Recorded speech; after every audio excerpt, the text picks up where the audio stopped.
గోదావరిఖనికి చెందిన senior cable TV operator Mohammed Ankush అనారోగ్యంతో శుక్రవారం అకాల మరణం పొందారు.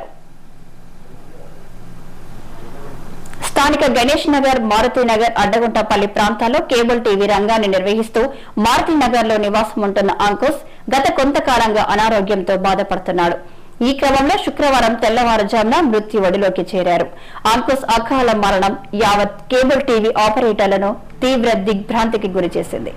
అంకుష్ మృతి పట్ల బీఆర్ఎస్ పార్టీ జిల్లా అధ్యక్షులు, మాజీ MLA Korikati Chandar, city cable MD Balasani Swamigoud, cable TV operator association రాష్ట్ర ప్రధాన కార్యదర్శి Manthani Sampath, corporator Dathu Srinivas, Penta Rajesh, senior cable TV ఆపరేటర్లు Bopparathi Anjaiah, Mirza Baig, Kashipeta Babu, Bayyagoni Srinivas, co-option member MD Rafiq, Thaniparthi Gopalarao తదితరులు ప్రగాఢ సంతాపాన్ని ప్రకటించారు.